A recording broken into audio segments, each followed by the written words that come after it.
Olá, bom dia, boa tarde, boa noite a vocês que estão me assistindo agora nesse momento. Voltamos aqui com o estudo de Apocalipse, terminamos agora Sardes e começamos Filadélfia, ok? Algumas coisas antes da gente entrar no texto, vamos para alguns significados da palavra, algumas comparações. Filadélfia significa amor fraternal, ou seja, uma igreja amorosa, uma igreja fraterna, uma igreja da irmandade. A igreja de Filadélfia, ela, juntamente com outra igreja, somente ela e Esmirna, não receberam repreensões. E existem algumas coisas incomuns que a gente pode falar e dizer, né, a vocês aqui sobre essas duas igrejas que elas têm muitas coisas em comum. As duas igrejas, elas tinham problemas com falsos judeus. As duas igrejas também, elas são provadas e a promessa das duas também são de receber a coroa. Elas são muito semelhantes na sua forma de ser tratada, né? São muito semelhantes nas características delas. Uma das coisas que a gente quer falar antes da gente poder entrar no texto em si mesmo, quero falar para você da seguinte questão. Como eu já falei a vocês, nós percebemos que profeticamente analisadas também, nós vemos aí que as igrejas elas também representam períodos da história da igreja. Né? Vemos aí, cremos que a igreja de Tiatira vão estar aqui, que as igrejas a partir de Tiatira vão estar aqui por ocasião da volta do Senhor. Elas vão estar aqui até o Senhor voltar. Então isso pode ser até mesmo uma afirmação que nós podemos dizer isso. E por que a gente pode afirmar sobre isso?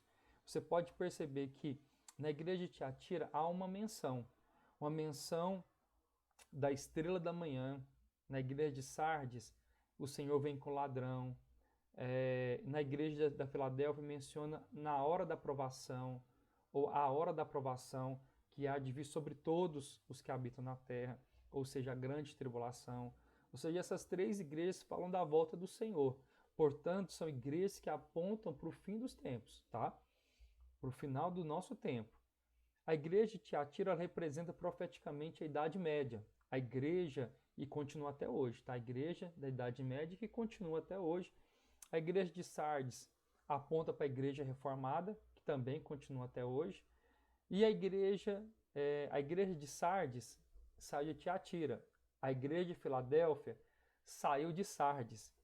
Se a igreja de Sardes aponta para a igreja reformada, né, para qual período aponta então a igreja de Filadélfia? Ela aponta para o período onde o cristianismo ele teve uma reformulada, um avivamento nos séculos 18 e 19, ok? Quando houve aquela reação tirando a frieza, o formalismo das igrejas, tirando aquela liturgia muitas vezes, vamos dizer assim, cética, ou melhor, rígida, né? Aquela coisa onde não dava abertura para o Espírito Santo. Então isso foi sendo reformulado, avivado nesse momento. Foi um momento o movimento em que nós enfatizamos o relacionamento próximo e amoroso entre a igreja e Deus. A igreja de Filadélfia profeticamente representa aquelas igrejas que rejeitam o formalismo morto, aquele formalismo que você entra na igreja e parece estar num cemitério. Então, a igreja de Filadélfia representa esse tipo de igreja, que não existe um movimento único. Ela representa, né, as pequenas congregações espalhadas por todo o canto do mundo, por toda a terra, aquelas igrejas que realmente amam ter uma comunhão com o Senhor, amam ser igreja, ser família, ser povo de Deus avivado e alimentado pelo poder do Espírito Santo. Amém? Vamos entrar aqui agora para o contexto. Eu não citei aí no nosso slide, porém é interessante, é importante nós falarmos o seguinte. No versículo 7, o Senhor aponta para aquele que tem a chave de Davi, que ninguém pode fechar. Ela abre, ninguém pode fechar, e fecha, ninguém pode abrir. Nós podemos entender então que Deus nos colocou numa posição que só sairemos dessa posição quando se quisermos. A porta está aberta. Você só sai dessa posição, você só sai desse mover do Espírito se você quiser. Ou seja, significa que enquanto a porta estiver aberta, significa que Deus deseja que permaneçamos nela. Naturalmente, a porta do casamento, da nossa vida, do emprego, enfim, ela pode ser fechada. O Senhor fecha uma porta hoje para abrir outra maior amanhã. Muitas se abrirão, porque o Senhor nos conduz, né, de glória em glória. Então, percebemos que quando o Senhor abre a porta, ninguém pode fechar, e quando ela fica aberta, como diz o texto aí, você sai só se você quiser. Ou seja, uma condição permanente que Deus permitiu essa igreja a permanecer no mover, permanecer numa ação, no agir. Ou seja, precisamos estar conscientes e até mesmo perceptíveis aquilo que Deus quer fazer nos tempos de hoje, tá bom? Então, fica aí dica para você. Olha só, no versículo 8, ele diz da seguinte forma: ele pôs uma porta aberta que ninguém pode fechar e disse: você tem pouca força, guardaste a minha palavra e não negaste o meu nome. Olha só, são as qualidades aí da igreja de Filadélfia.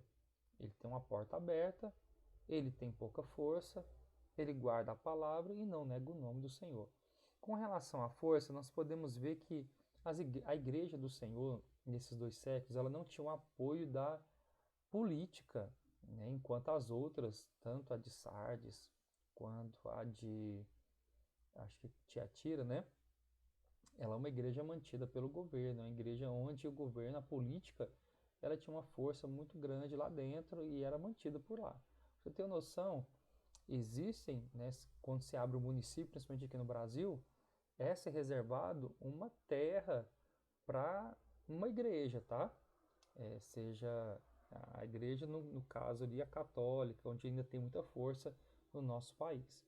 Então, você percebe que é uma força política, né? É uma força de sustentabilidade política. Né? Se você pegar qualquer outro tipo de igreja aí, seja evangélica ou protestante, né? Você tem que comprar ali o terreno, você vai ter que fazer o seu templo e por fim, né? Não existe aí uma condição favorável para isso. Então, para a gente poder contextualizar esse momento aqui agora, então pouca força pode significar aquela força política, aquela força onde as igrejas, né, antigamente tinham muita, hoje, né, em dia ou na época de Filadélfia tem pouca força, e isso nos traz e nos remete que ela vivia por si só, né? Guardava a palavra de Deus, olha só, que poderoso, guardava a minha palavra. Quando nós falamos sobre guardar a palavra, nós podemos entender que a palavra de Deus, quando ela é guardada no coração, ela é vivida no coração, ela está ao ponto de ser cumprida, ela está ao ponto de ser vivida de uma maneira drástica, de uma maneira empenhosa, de uma maneira, vamos dizer assim, de coração mesmo, né? Quando você guarda a palavra de Deus e não nega o nome do Senhor, você está a todo custo dizendo: o Senhor é o Deus da minha vida, a palavra dele é meu alimento, a minha fonte, e eu não vou negar o seu nome, vou permanecer firme e fiel a ele até o fim. Então, você percebe que é uma igreja que tem pouca força, porém ela guarda a palavra de Deus e não nega o nome do Senhor. Quando a palavra de Deus ela entra aqui na questão do versículo 10 e 11, ele diz o seguinte: como guardaste a palavra da minha paciência, também eu te guardarei da hora da tentação, que há de vir sobre todo mundo. Olha só, existe uma tentação que vai vir sobre todo mundo, e aqui fala sobre a provação, né? Pode ser também falado ou significado a grande tribulação, né? Mas essa igreja ela vai ser guardada dessa tentação, essa igreja ela vai ser livrada dessa tentação. Então, para os que habitam na terra, eis que venho sem demora, guarda o que tens para que ninguém roube a sua coroa. É uma advertência, né? Guarda o que você tem, guarda a palavra que você recebeu, guarda o nome de Jesus que você recebeu. Por mais que tenha pouca força, persevera até o fim. Não permita que o seu nome, que a sua vida, né, que o seu coração ele esteja longe do Senhor, mas guarda aquilo que você tem para que ninguém tome o que é teu ou a tua coroa. E no versículo 2 diz lá assim: a quem vencer, eu farei coluna e templo do meu Deus, ou seja, autoridade, né? Olha só, coluna e templo do meu Deus, sustentabilidade, e dele nunca sairá. Escreverei sobre ele o nome do meu Deus e o nome da cidade do meu Deus, a Nova Jerusalém, que desce do céu, do meu Deus e também e também o meu novo nome. Então nós percebemos aí que estará registrado nessa igreja, nesse povo, o nome de Deus, o nome da cidade e o nome do seu Cristo, do seu Salvador. E também será um sustentáculo, né, também do templo do nosso Deus. Então percebemos aí que é o que vencer, né, aquele que suportar, aquele que permanecer Filadélfia, né, aquele que permanecer guardando a palavra, não negando o nome do Senhor, mesmo tendo pouca força, permanecendo até o fim. Então, guardemos o nosso coração e vivamos esse momento com Deus, essa graça de Deus, em nome de Jesus.